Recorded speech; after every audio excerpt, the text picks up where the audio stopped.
Sketchcraft is recorded in front of a live internet audience and supported by listeners like you. Please be sure to leave a review on iTunes, like and share our Facebook page, and subscribe to the YouTube channel. All links can be found at sketchcraft.com. That's Sketchcraft, C-R-A-F-T, the name of the podcast.com. Remember, every little bit counts and it all helps to grow the show. Thanks.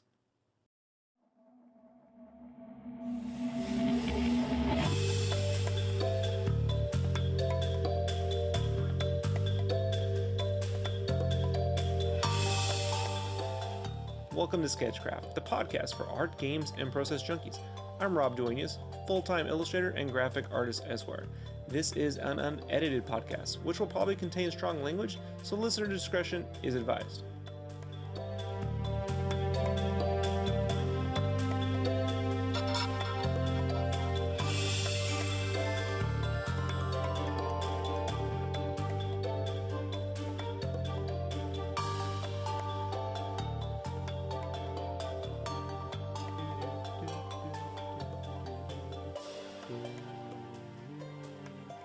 Hello everybody and welcome to the latest episode of Sketchcraft, the podcast for art, games, and process junkies. I'm Rob Duenas, and I have returned. So, let's talk about today's show. Episode 36. 13 tips to designing t-shirts. Now, I'm going to give you a little bit of preface before I start this. I started designing t-shirts professionally around 2005. Did it full-time, I'd say averaging 60 to at least, somewhere between 50 and 70 hours a week for 3 years. And then I did a part-time for a couple years while I was at Play and Game Fan. And then in 2001 went back for another full year. So I've been doing this for a while. I know the game. I've made thousands and thousands of shirts, honestly, for mass market retail. Never for like internet sites. However, I've worked with them, so I understand their game. The reason I'm making this, I'm not doing t-shirts anymore. I may someday for me, but I'm out the game pretty much, is because when I went in, I had no idea. I wanted to be an illustrator, a cartoonist, or I don't know what you would call it. But I also wanted to get a job doing something artistic, and I had spent 3 or 4 years in print and printing while I was in college, and I was still in college. And I felt that art school that I was at was never going to get me a job anywhere. And I'm right. They never have. So, but I've gotten people from the art school hired at Manage. Anyway, I found this place. And a friend of mine was working there and he needed help, basically, with a freelance project. And I agreed to do that in exchange to get an interview at his job, which got me a t-shirt gig. Basically, I had to go in there and become a graphic designer, being that I was basically studying illustration, coloring, painting, animation. I had no idea about graphic design. So it was a rough 6 months. I remember the first couple months of my job, I got yelled at like you wouldn't believe. So I've devised this list to help people who go into that situation raw, and maybe not, you'll listen to me on this. Maybe you'll find that, oh, what does Rob know? I've seen this one thing. Advice is like Chinese buffet, right? You take what you want and you leave the rest. So I'm not saying these are 1,000% definitive. I'm telling you what I follow in my career, what helps me. And if you disagree with that, I don't care. All right. So this is basically what I would have loved to have heard. In this exact order, or more or less. I didn't sit around like putting them in any particular point. It's just that these are the things that immediately come to my mind when I have to think about the first 13 things that can get anyone off the ground. And if you follow this and if you really sort of utilize it, you will become a better designer, regardless of how you design. This is not based on whether you do horrific art or minimalist art. Some people see my graphic design at Game Fan and go, well, you just throw a lot of stuff in there. I'm like, well, go look at my Skechcraft design. It's very minimal. Like I can do any style, right? I'm not concerned with how you draw. I'm concerned with what the intent of the art is supposed to be for, who it's supposed to be for. So I don't really adhere to like design rules, like use the design of thirds, use the golden. I don't care about that shit. To me, if you start to limit too many of those design elements, you start to make rules around them, you're basically going to keep producing the same thing over and over again. So this is something that, I use regardless of designing t-shirts. A lot of these things affect my personal art, but primarily for this could be for graphic design. So let's get on with it, shall we? Okay, let me open up my list here. Excuse me one second. All right, so I got my coffee. Let's do this. Number 1, design for the intended customer, whether it's Walmart, Target, Hot Topic, or internet retailers. Now, this actually is my number 1 rule because I believe that this is the thing that is most often ignored in any kind of art or design, is who are you designing this for? If you're drawing, let's say you're designing Ninja Turtle t-shirts, right? Right, you got the Ninja Turtles. And let's say you have the cartoon, because this is different if you have the comic, so forth. Let's say you have the 80s cartoon. Now, the shirt that goes into Walmart ain't the same kind of shirt that's going to go into Target. Those are two different kind of customers. And if you start to shop stores, and I think the best 4 examples I can put right here are the ones that are the most different from one another, is Walmart, Target, Hot Topic, and internet retailers. Right now, at this fixed point in time, 2013, Walmart has a very specific look as opposed to Target. Target has sort of a minimal, kind of higher end, older, distressed, heavily sort of distressed look, right? Sort of a modern neo-retro feel, as if it had been sitting in your laundry hamper for like 20 years, but it's new. Walmart doesn't like distress. Walmart likes clean, bright, bolder graphics. I always call it like the WWE crowd, which is my homies, but it tends to like cleaner graphics, bolder, brighter, and then Hot Topic likes everything on black, and they're willing to go with some of the usually more basic looks, right? Or if they're wild stuff, then that wild stuff comes directly from the license. So if there's an image that came from Ninja Turtles that was pretty crazy with a bunch of stuff, Hot Topic would take it because they're willing to pay for a lot of colors. Walmart would want a lot of colors, but they'd want you to find a way to base it down a bit. Not base it down. They would want it cheaper, right? Definitely not distress, because Hot Topic's willing to use distress. And Target would want, that thing pared down to, maybe it's full color, maybe it isn't, because they switch on that topic a bit. But they would want it to look used and worn and built down.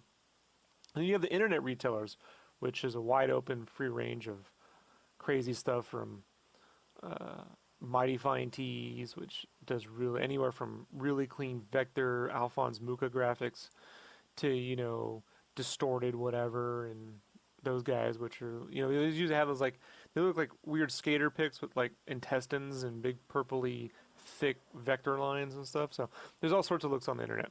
So you really want to sort of understand who this is going to as much as you can. When you're in an art department, in my experience, they rarely like to tell you where it's going because they don't want you to know. But generally, people can find out who are in the know. And again, if you're doing this on your own, just understand who you're designing your shirt for. This is everything. Before you even start sketching things out, I mean, if you don't know who it's going to, if you don't know who your art's being catered to, then good luck. I don't know how you're supposed to just move something. Even when I take art to, say, certain cons, if I go to a Long Beach con or I go to a Phoenix con, those are two different kinds of crowds, and different kind of art plays better. And I'll reshuffle my portfolio. I'll reshuffle my graphics. It's the same if you're going to go interview for a job. With the art portfolio, you don't put the same portfolio in front of every person. You cater your looks toward the person you're trying to get the job, right? They're the customer, basically. Your clients, your employees are then your customer because they're paying you. So I use the word customer broadly too. That's any client, right? A customer is a random person walking into a store, or it's a person paying your check. They're your customer. They're buying things from you. And so design for your intended customer. That's number 1. And any any fluctuation from that thing. You just try to skip to making graphics, and then you're going to kind of plug that graphic into Walmart or Target or Hot Topic. You're kind of fucked. I've seen this done, and it never works right. You got to know the strengths to the market you're going into. And that right there to me is the difference between an amateur and a professional. It's not whether you're working full-time professionally, quote unquote, it's how you conduct your business. So if you are unwilling to sort of do the research into the market or the kind of people that you want to sort of approach, and that doesn't mean like you're just catering to their sensibilities. Oh, if I know I think Walmart people are stereotypically like this, so I'm going to make stuff that's all fucked up because they're morons. That's bullshit. You know what I mean? Your customers are not as, I've seen artists have a real pessimistic view of this, especially when they're in the art department and they're not directly selling this stuff themselves, they're just making it for a sales rep, and these cats can become very pessimistic about their fan base. They'll belittle and stuff. So that's why I love going to cons, because you get to interact with your customers directly, and people are paying money for stuff. Don't talk down about them ever. But when you go into a store, you have an expectation, and the people who run those stores are supposed to have a vision for that store. I found Walmart's the least vision-centric structurally in their business model. I don't know, man. It's the Wild West with Walmart, dude. Like, they just, business-wise, they're nuts. But when you design for them, you can, if you went to a Walmart in Long Beach and you went to a Walmart in New Jersey, it's going to be a different crowd, right? Because, they're two different coasts. However, any given program you do for a store will have a certain vision, So rather than trying to figure out a graphic you think might work for someone in Nebraska, someone in Seattle, and someone in Florida, what you need to sort of do is figure out the vision for the package, the total vision for the package, and then know, since it's going to Walmart, you're going to have some key things you're going to play up. Some very basic elemental things you're going to want to play up before you even start. And then you can do your variations, if you want to show them something different. Always good to do. But if I had to design, I would design around 2 key graphics and then 6 variations of those graphics, or 6 key graphics and 2 variations of, But I tend to like work smaller and then cut stuff up a couple different ways. So know your intended customer. Number two, body color is everything. In an art department, design on white or gray and then flip it on black. Sometimes it can work on both, but you may probably, or you will probably have to make 2 versions of the same design for different colors. So let me start with this, right? The color of the shirt you design is everything. It's everything. I've seen people just randomly pick colors, like on a red, and then, oh, we need this on green and orange. Well, we need this red graphic on a navy. And then you're like, most graphic designers, unfortunately, I've come across in this industry, don't really have an appreciation for that. They tend to just think about the actual graphic. The shirt's kind of like secondary to them. And a lot of that time, that comes from sometimes salespeople don't know what the freak they want. And so they're throwing things on every color known to man, which leads to chaos. I remove chaos from my mind because they're crazy, I'm not. So, at least I like to think so. So what I do is I design on neutrals and then flip it on black. Gray is a good off color to use because if it goes white, there are things I can do that aren't going to affect it so much. But if I design on black first and then go to white, let's say I have distress on black. If I have a distress on black and I go to white, I just flip that graphic, all that distress stuff then starts to make the image glow. You start to see only the cracks and stuff. You basically have to take the graphic, take all the distress off, and then rebuild the distress and alter the colors on white to make work. So gray is a good option, a neutral background. And then while I'm working, I can flip it on a couple different colors. So here's some advice, right? Neons, astro brights, meaning like yellows, turquoises, oranges, right, are the most looked at on comps, so the most lauded, like, whoa, that's so great, right? And the internet. So you go on like these internet retail shirts, you're gonna see everything on turquoise, purple, yellow, the brightest colors you can find, right? But I want you to know right now, those have the highest returns and lack of sales. Urban Outfitter had like a huge amount of returns last year. If you follow like Business Insider, you can see their financials every year when they have to post them. A huge amount of returns, and they came from these neons. And there doesn't go a year or two. It usually flips every other year, where they have these things called Magic. It's a big convention out in Vegas, happens twice a year. And basically the whole industry goes down there, and all the sales reps show up. Everyone shows off their stuff, have these big meetings and stuff. And they show off all the trends for the upcoming season. So in February, it's for summer, and in August, it's for winter. So we're going into right now the Magic for winter. And every other year, some stupid ass person up in the world of fucking fashion decides that neons are going to be the next big thing. And it never works. You know, like it just starts to look like Pinataville. And yeah, you know, you might own a neon shirt, but people who no one's going to own a fucking wardrobe full of neons. And if you do, they're nuts. You know, not in the quantities we're talking about. So a lot of those kickbacks from, you know, returns and trade-ins from Urban Outfitter came from turquoise, purple, orange, yellow shirts. So just be aware, you know, basically, right, black and white t-shirts are still the king. Blues, navies, and reds kind of fall in next. And if you want to throw some alternates on some crazy colors, you know, you go right on ahead, so it's there. You know, you want to have something, but understand that people are generally going to buy black, white, blue, navy, or red. Like, I know that sounds weird. I don't make up the rules. Heather's pretty good too, like a neutral gray. People kind of like that. But that's the general rule. Brown's pretty good too, although I've never found a sales rep who loves showing brown on a comp. You got to understand, like, in like art departments, they tend to like to show things on, everything gets printed on a piece of paper and they show it. And that is never indicative of the actual, it's rarely indicative of the actual design. So brighter colors on a piece of paper look great, right? But the fact is, people tend to not buy that kind of stuff. It just looks good in the sales pitch.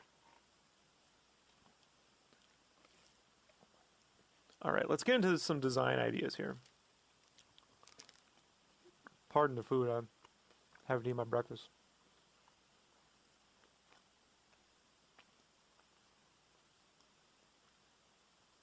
All right, so 3, everything is an element.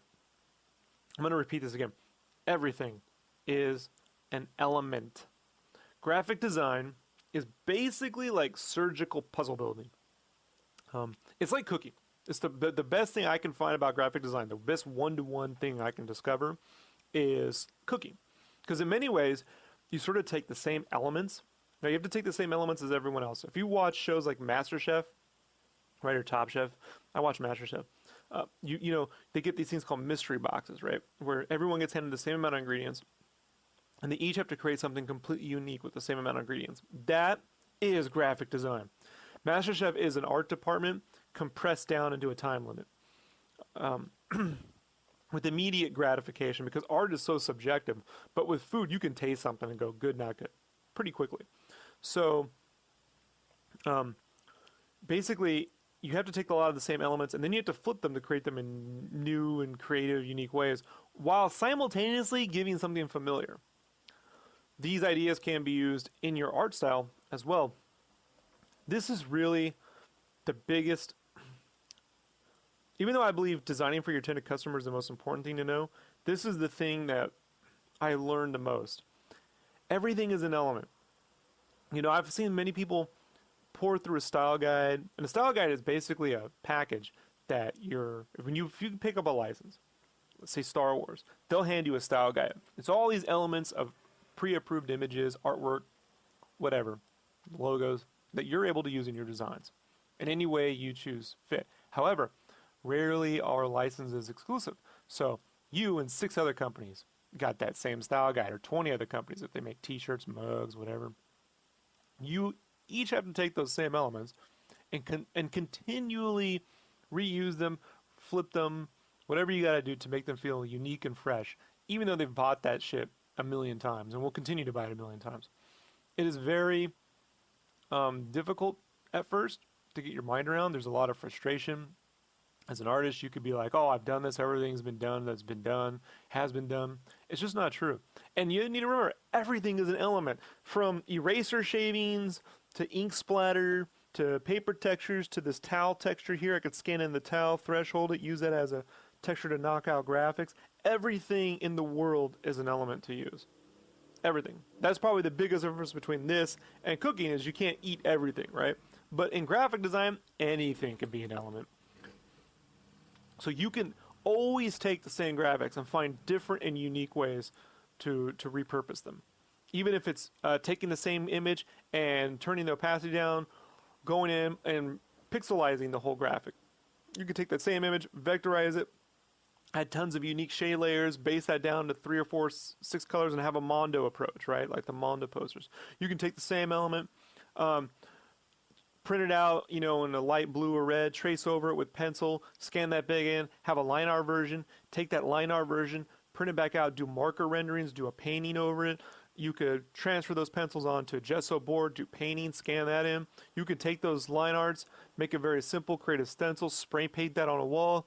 You can take that spray paint, throw that back in, mix stuff over. There is so many things you can do. You could take the images, knock them into the shape of a text, I mean, everything is an element. And as an artist, I try to continually build elements for myself. All my commissions are elements to me. Anything I do is an element. Anything I create is an element. A sketch, a concept, a marker rendering, a final image. All the steps in between are elements. I know, and I have learned, that I can use everything I create, regardless of how I feel about it personally, whether as an artist I like it or dislike it, everything I create can be used as an element. And you have to save everything, create everything. Keep that in mind. If you feel like, oh, there's nothing that can be done with this, look at the last 6 things you did and do the complete opposite. If you did clean, do dirty. If you did giant image-based stuff, do simple logo icon-based stuff. If you're running out of color ideas, go to places like Cooler, Kuelr, Adobe Cooler. There's like 7 billion color combinations. If you don't like that color combination, make it work. Do things you don't like to do, because half the time it's just your brain giving you a temper tantrum. Your brain, we're all little children mentally, in my opinion. And it's, as an adult, you sort of learn to, you hope to learn to reserve a lot of that childish behavior. But then as you get older, I think sometimes those go away and that's why older people become like little kids again. But I believe that ability to throw a temper tantrum is always up in your mind. So as long as you can remember that everything's an element and that I can just find new ways to flip the same graphic over and over and over and over and over again, you will never have to worry about what to do next. But you have to train your mind to think that way. You have to believe in it. You can't just say it because Rob said so. That's going to mean jack shit. Try it in your own art. You start trying that with your own art, you're going to find that you're able to do things with stuff no one thought you could do. So let's go on to number 4, because we're already at 22 minutes. Crazy. Number 4, build as many elements as you can. Buying and using internet stuff will limit your creativity, and long term, it can eat up time just looking for stuff that you probably could have made in a fraction of the time. So basically what I'm saying is, if you need splats, you need watercolor textures, you need erasers, you need pictures of the city, downtown, you need stock photography, get as much as you possibly can. I mean, I can't go shoot New York right now, but, okay, so if I need a picture of New York, fine. But if I need a picture of an urban place, I can go downtown and shoot it. Matter of fact, the time to get all those pictures of downtown would be far less than me going on the internet trying to find something that would be of appropriate, dimensions and everything else. Plus, I'm going to get textures. I'm going to get all sorts of stuff. Now I'm going to have to remove a lot of those, logos and signs from the background, which could be a little tedious. But then now I own all my own pictures. So, but just remember, build as many as you can. People spend. I've seen guys in the art department, guys and girls, whatever. I've seen them spend hours looking for like a texture. They could have just made the fucking thing in 15 minutes, let it dry for another 15, got a coffee, a soda, whatever, come back, and they'd be done. And I've seen them just look and look and look and try to find something. It's ridiculous. Just a waste of time. And it's a lack of creativity. Everyone's elements start to look the same. I can tell when people are using stuff from Go Media. You know what I mean? Right off the bat, Go Media textures. Your stuff just becomes a telltale sign. It's like using SketchUp models that are available in the SketchUp model resource. Everyone's using them, 5. Let's go to number 5. Use the style guides first. Take the same graphics, make a basic logo-driven tee, then flip it into something super creative. Even if they buy the basic version, someone will eventually pick up the wild version later. So this kind of gets back into everything's element in a way, but it's a little bit more specific. What I'm trying to say is, if you have a style guide, use the basic things first. You could take the logos, the basic icons, some of the stuff like the covers to comic books, base them, whatever you gotta do, base them down, put them on a t-shirt. And then you could take that same stuff and start to flip it a lot of different and creative ways. But do the basic stuff first so you have it.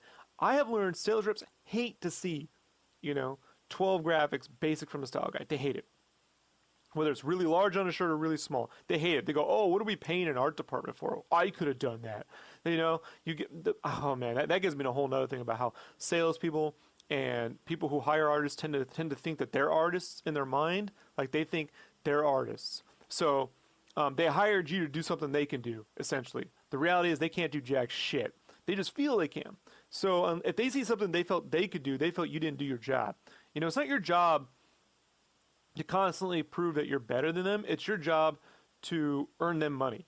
I mean, I'm just trying to make them fucking money. Like, I know how good I am. You know what I mean? I know I can outdraw their asses. I'll hand them a fucking pencil any day of the week and be like, all right, draw me something, dumbass. But I can't get in that argument with my employer while I'm putting up basic graphics. So especially this last year, I remember specifically on Iron Man 3, I got tired of their crazy ass way of doing business. So I said, I'm just going to do exactly this. I put the basic stuff on a shirt first because I knew 6 months from now I'm going to be yelled at for not doing that. Got up 12, 14 graphics. And then I took those things and started building the more unique stuff. Those 14 graphics were on the wall, and because we used to paste things up on the wall, right? And I remember just getting that shit reamed out of me, like, you got to understand, there's no, there's more stuff that could be done. This is bullshit. And I'm just like, we didn't do this on the Avengers, and then we got our ass handed to us. So I'm doing exactly what I know we need to do. Creative stuff's on the computer. It's going to be up there sooner. It takes longer. You know what I mean? And then 6 months later, oh, we're so glad we had all this stuff. So I'm telling you, an ass reaman's an ass reaman. People are going to complain all the time one way or another about something. But you have to have your head in the game. It's kind of like if you were in a football game and you're trying to listen to the commentators on the sideline or the owners of the company, the team, trying to tell the quarterback what to do on the field. Go watch the Raiders if you want to see how well that's gotten for their team. You need to have people on the field, the boots on the ground got to be able to make the decisions, and you need to be as responsible and as professional as you can with them. So I've always found that making the basic stuff first, having it, a basic logo, non-distressed, and then a distressed vintage logo, like a Walmart logo and a Target logo.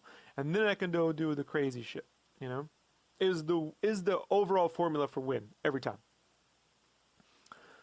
Remember, all your sales are long-term, okay? The goal is to be selling things forever, not this week. You want long-term wins, not short-term gains. Trust me on this. 6. Full color versions can become line art versions. Tonal versions can be swapped with colors. Do the highest end version first, then pare it down to minimal or single color versions. So this is just a basic way of doing that, right? You take the fully rendered three-dimensional Star Wars logo, basic and then distressed, and then you can do the line art version. Then you can do the one with some neon colors on a purple shirt. See how that works? So I have my core audience taken care of. I have the cost-effective version in the middle, which anyone could sell, mom and pop shirts, whatever, Walmart. And then on the right hand, I have the trendy, upscale, crazy shit off one fucking thing. I can do that all day long.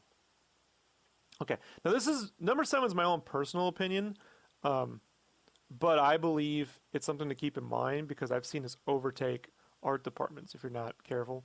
T-shirts are not giant-ass billboards, all right? They're just not. I don't care what the fuck the internet and certain people in retail have decided to get into, right? They're not giant-ass billboards. The huge stuff looks really good on a comp, right? Or in a picture. But the reality is, you look like a douchebag wearing them in public. And in fact, sales reps tend to refer them as douchebag tees, like Affliction, probably the closer thing to it. Now, giant, huge graphics work really good for kids. Because it's a smaller body to begin with, and kids love to be covered in graphics, right? But when a 30-year-old man's wearing that, you look like a fucking douche, dude. I don't know.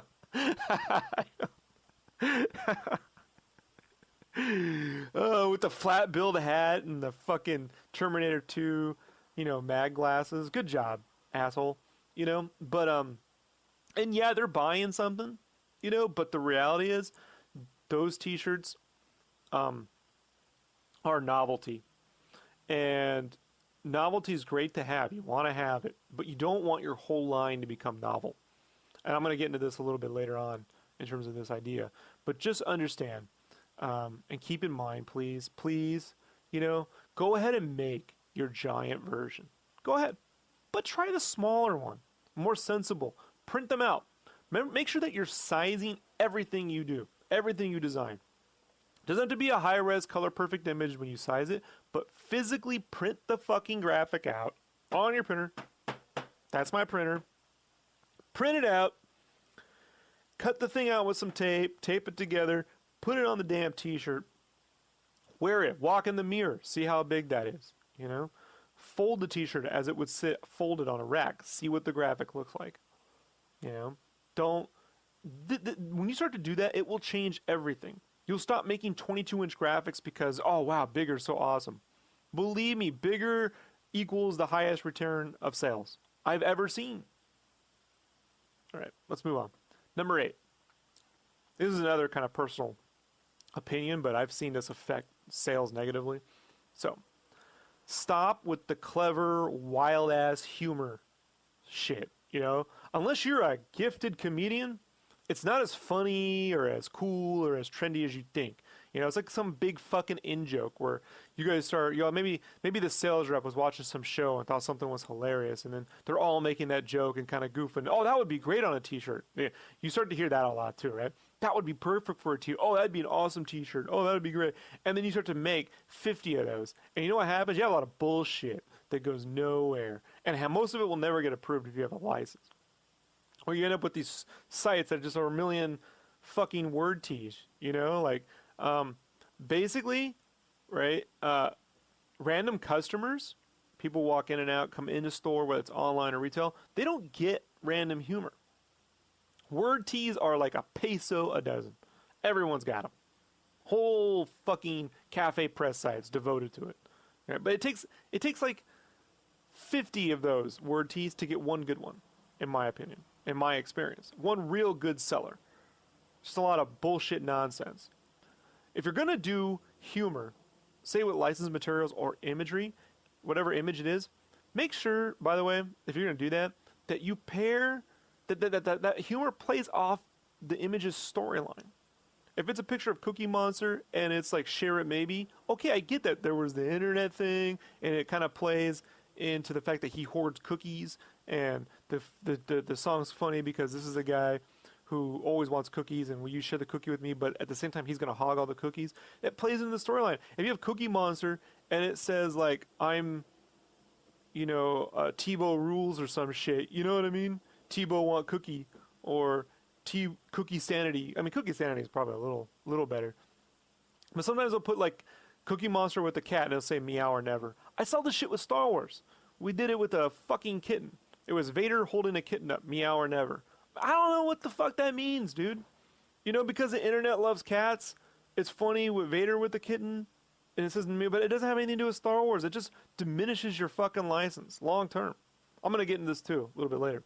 Getting ahead of myself. So let me take a sip of my coffee here. Number 9, know your storyline. If you're working with a license or an image, say it's your own stuff, right? That license or image or whatever has a history. It has quirks. There's show lore. Even if the humor is modern and not from the series particularly, right? Like, let's think, I don't know, like Back to the Future with the Doctor Who jokes. You know what I mean? It can play into it because it involves time travel. Doctor Who can be put into Back to the Future humor because they're time travel stories. They have a connection there from its storyline. It can work as long as it plays to the attributes of the show or license. Throwing random catchphrases like the meow or never, they make no sense. They only hurt the brand long term, which is what I was getting into. No sales rep, by the way, cares about long-term sales. They don't care because they make short-term commissions. They won't be there in a year or two. They want their commission now. They don't care if they hurt your license, right? This can affect you when you come home and you make your own art and you start acting like a sales rep, trying to sort of react on the whimsy of the internet, you know? If you think internet awareness will equal instant sales, go look at the box office receipt returns for Scott Pilgrim versus the World and Pacific Rim. I understand people love those movies. I love Scott Pilgrim. I don't like Pacific Rim. If you've heard the new podcast. But I understand the geeks love them. But the geeks are on the internet. The internet's a echo chamber within an echo chamber within an echo chamber. It's a set amount of like-minded individuals, more or less, in a core element compressed down, and they're talking about the same stuff everywhere, and they're beating it over.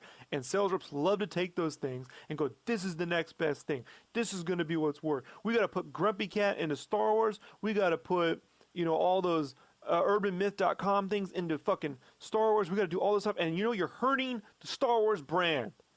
I had this exact argument in a meeting.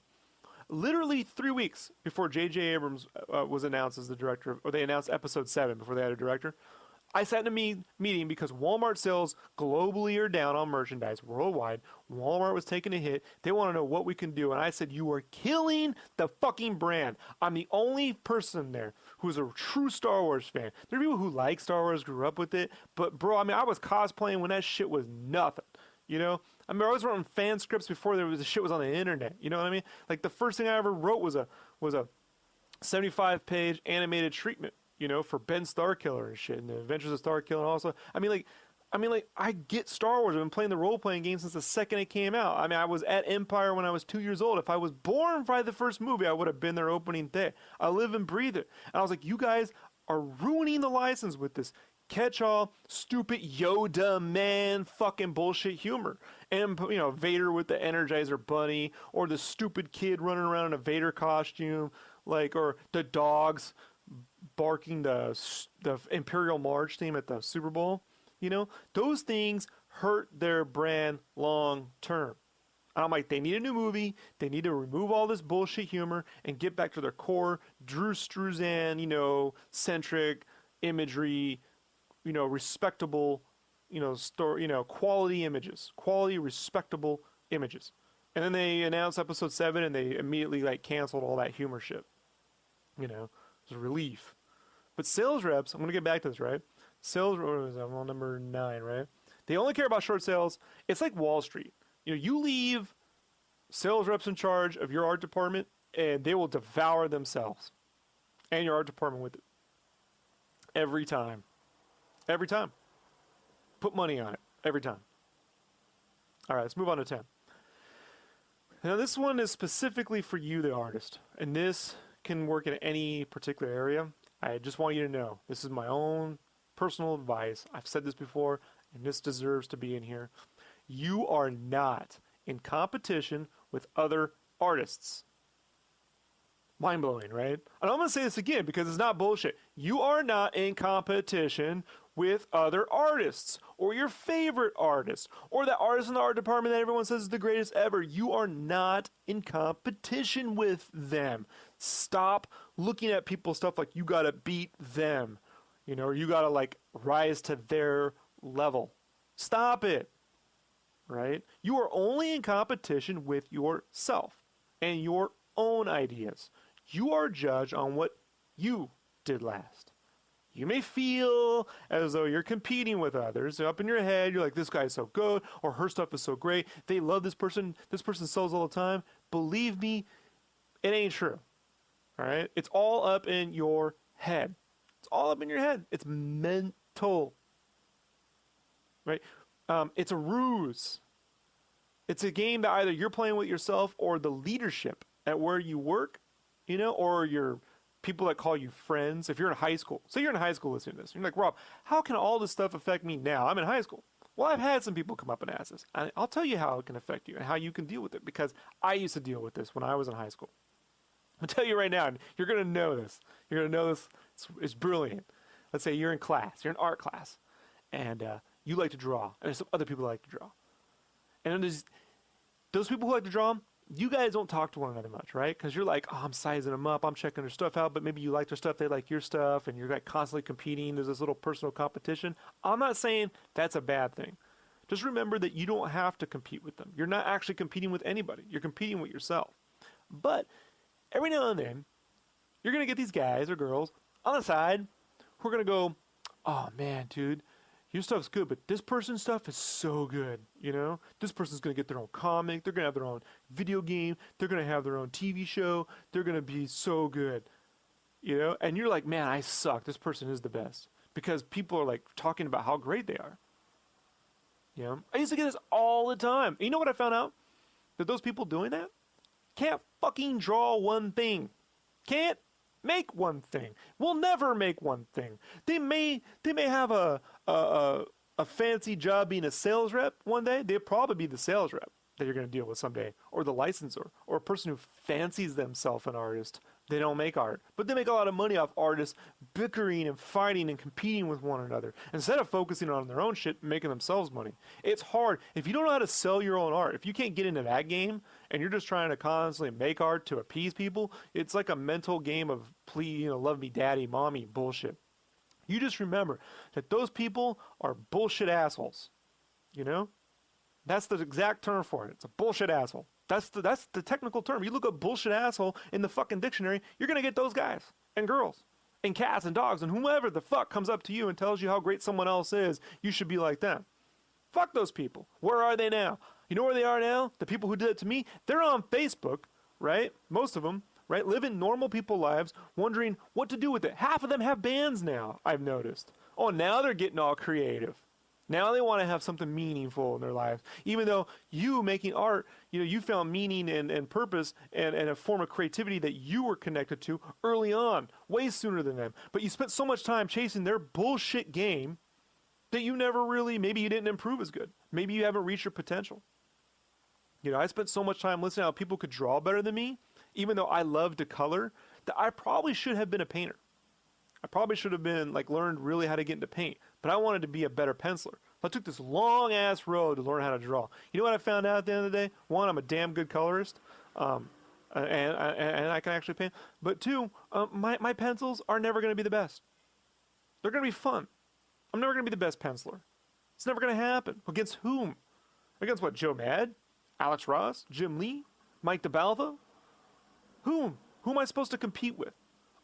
I'm only competing with me. People look at what I did last and go, oh, this is better than you did that. Oh, this is better than when you did that. Anyone who says, oh, you did good, but go look at Sean Galloway, fuck you.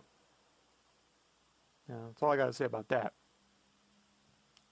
Please, if there's anything I can do to instill in you, it's this most. This is the one I really wish all artists of the world would understand. I'm going to repeat this in future casts. You'll see this pop up again and again.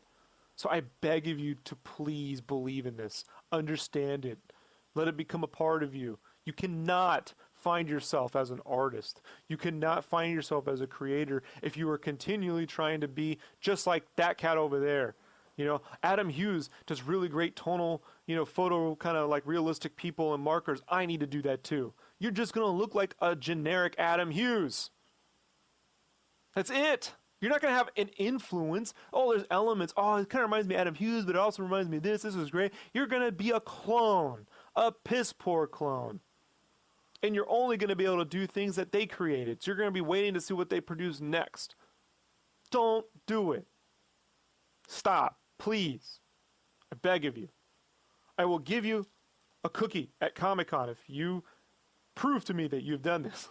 I will have cookies ready. All right? Put this away. Let's move on. Number 10, licensors. Okay, what's a licensor?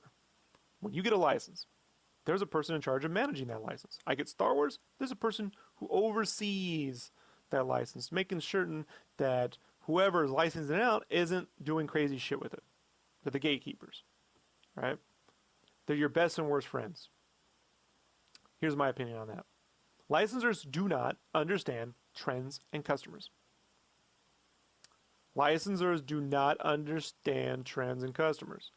They understand their audience if it's a TV show or movie, but they don't understand the random person coming to it beyond that. And they certainly don't understand trends. You're designing for t-shirts, you're constantly looking at trends. You're finding ways to take current trends, make it relevant, and then flip it. If you do share a maybe with Cookie Monster, they may not get that. Why don't you just use the 6 quotes we put in the style guide? Well, I mean, yeah, me love Cookie. Not everyone's going to wear that shit. You know what I mean? Maybe a mom doesn't want a kid wearing something that promotes greed. So share it maybe in a way plays off the character, but also in some way has the word share on it. Makes people feel like, oh, share it, maybe. You know, it's So these are basic, crude examples. They know their product, and they're right 50% of the time. 50% of the time, the licensor is right. However, play to their wants. Play, if they're like, we want to see stuff like this, and that, give them that. But then give them some of the trending stuff next to it. That's how you add novelty in a professional and responsible manner. Don't overload your line with novelty, right? Giant billboard shirts and bullshit. This is how I roll. Fucking, quotes everywhere. Or your entire line will just be piss poor parody. Okay? Don't fight. Okay, here's some last advice. Don't fight every rejection. It just makes you look bad. You send a bunch of designs out. They don't like them, for some what other reason. It's not the end of the world. Figure out what about them they didn't like. Sometimes it's like alterations or something. And if they say never go in this direction again, just drop it. It's not worth the battle. If they say nothing works, then hey, nothing worked. Now our sales team has to go and negotiate with these dicks to go make money. I'll give you an example of a licensor that just doesn't get it and has suffered the consequences. There's a show called Redikai that came out. And Redikai is basically one of those card capturing Trendmasters shows, right? Like Digimon or whatever. And the art director for Redikai, I don't care if you're listening, bro. All right, it's true. Has a singular vision for that show, and it doesn't work. It's all these bronze, dull colors with basic graphics, and nothing was selling in t-shirts. Nothing. And their fucking toys weren't selling either, because you go to Walmart, they're on the clearance rack immediately. So I came in and put color into it, respectfully. I put multiple characters on the shirts. I did the 6-up and the box tee for boys. I did big characters, put color in it, put some energy. And they're like, we don't like these colors. These characters shouldn't go together. No, because in the storyline, they don't like one another, no. And I'm like, at the end of the day, bro, like, we got to try anything. Because we're at, nothing's selling. We did everything you wanted. But that's the only vision we want for our show. Well, we owe you $25,000 probably, right? There's some guarantee you make when you get a license every year you have to pay. You get like a Marvel license, you're like, I got to pay $25,000 every year to Marvel, whether I make 6 or 50. I have to pay a minimum of $25,000 plus a percentage on top of that. So this is a money-making business. I got to make my fucking money back. When it's my own designs or my own fan arts and prints and stuff, I equate that with the time I put into the project. I have to equate all the time it took to design, develop, construct, and put the whole thing together and justify the return on sales from that amount of effort. And if it's not working, I have to flip it. I have to figure out a way to make it work. What didn't work about it? And if those licensors are unwilling to, listen, they will burn.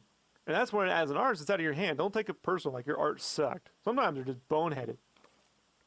The complete opposite end of that conversation would be Where's My Water, which is a Disney show. Those guys are independent. They work with Disney. And they don't get trends and customers, but they understood. And they would have very minimal changes. And if they didn't like something, they would go and create new assets that reflected that and put it in their new stuff. They're the best I've ever seen in terms of like someone who didn't understand and then would find ways to do the things that you were looking to do long term. So fantastic. Where's My Water, guys? Love you, dudes. All right, let's move on. Number 12. Almost done here, folks. If you freelance t-shirts, hire a freelancer. Sometime, just try it. If you work in an art department, push to work with the freelancers, the outside cats. Because honestly, you need to know all sides of this game. From know how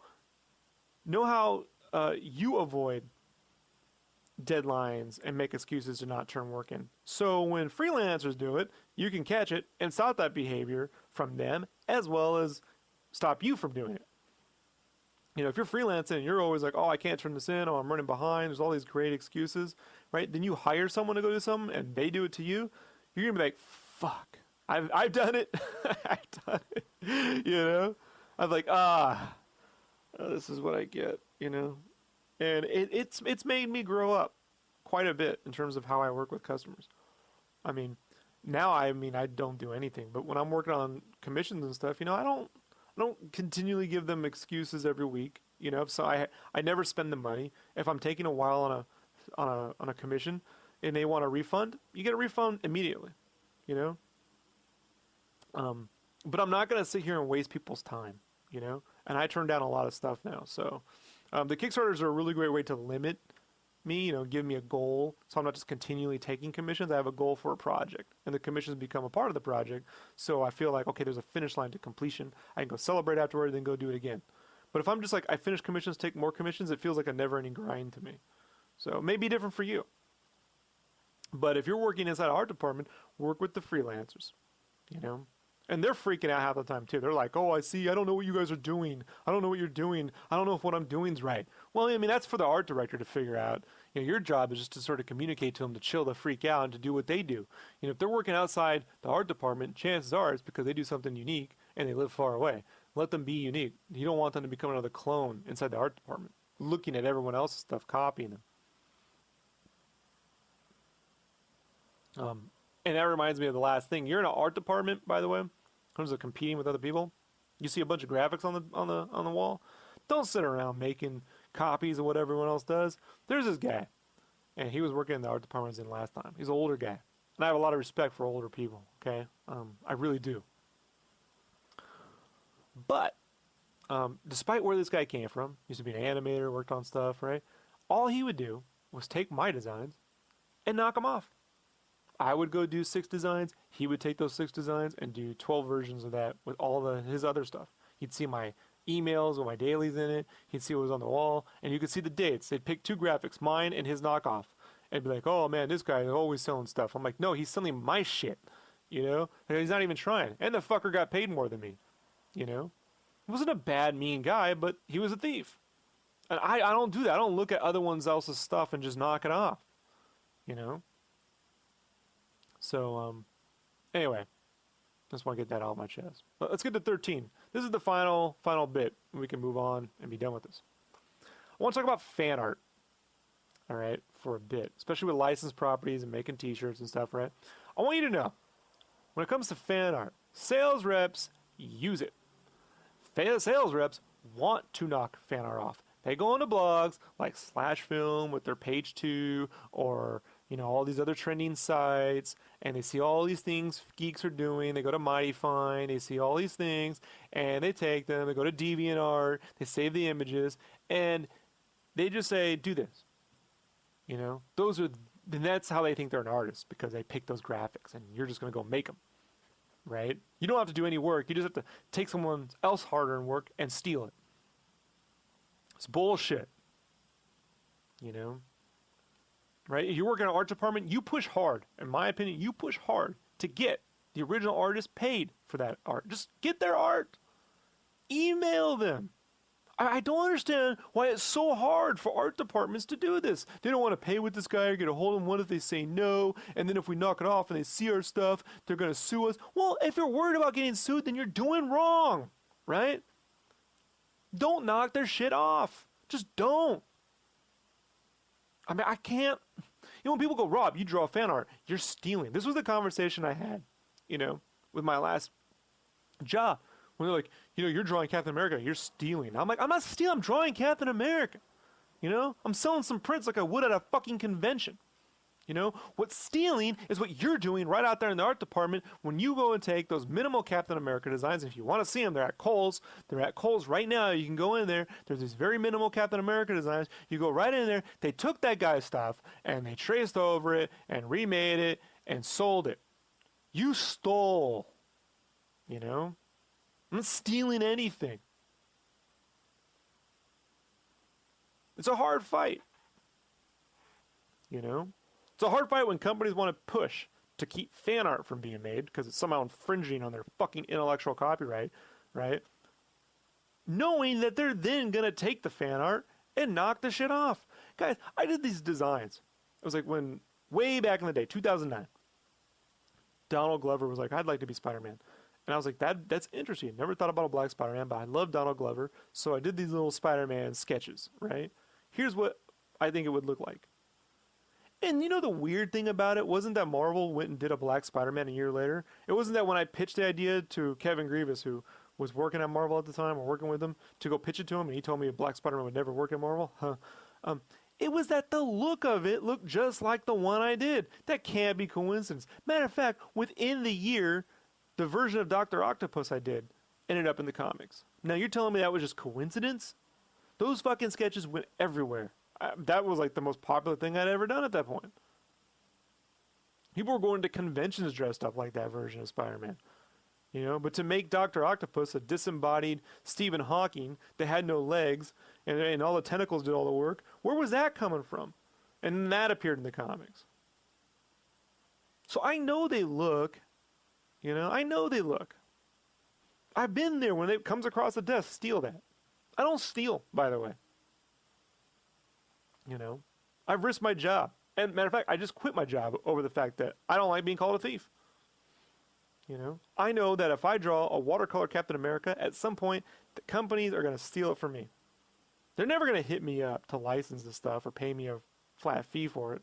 You know, that's never going to happen. They're just going to find someone in the art department who can do it cheaply, or they'll use Go Media textures and try to vaguely knock it off. So I'm not telling you to lose your job, but have integrity. Someone wants something like something, you know, do something like it, but don't steal it. Don't. You know, they say they want it verbatim. You call them, well, it's stealing. Just do it. We just need the graphic now. Refuse to do it. Cost you your job. In my opinion, if that costs you your job, in my opinion, if you have the talent, it's best not to work there anyways. I'm not working for thieves. I'm not going to spend my whole career being that guy that makes the Transmorphers DVD. You know? I just don't want that on me. You want to make something that's inspired by something that you do? Like Battletoads is, you know, a play off the Ninja Turtles. Whereas the Ninja Turtles were a play off, you know, Daredevil. Fine. It's like Ninja Turtles. But when it's straight up, you know, ninja tortoises, you know, or samurai tortoises, that's just stupid. You know? Battletoads, okay. Samurai tortoises, fucking loser. You know? Generic knockoff. Bullshit. Atlantic Rim. I mean, if you want to be known for making that cheap ass shit, I don't care how rich you are, go ahead. Do it. I'm not going to do it. And I don't value or respect anyone who does. That's the hardest part about this t-shirt game, if you want my opinion. It's filled with copycats. All art design these days is copycats. If you want a really good, maybe if you want to hear something or read something from someone who's more qualified to speak about it than me, I suggest you go get the Drew Struzan, Art of Drew Struzan book. It's a thin black book. It's on Amazon. And it's all the words are from Drew Struzan himself. And it starts with his first Raiders of the Lost Ark all the way to the very end of the Pan's Labyrinth or whatever. The very last thing he did commercially before he retired. And just read how art departments and marketers changed between the 70s till now. And that is exactly how it is everywhere. That's why all those movie posters look the same. That's why all those trailers look the same. That's why when The Dark Knight does $1 billion, all the movie posters have flying bits of chocolate chunks everywhere. You know? I reject it. I understand that there are things I can do to make it trendy, but I don't have to copy.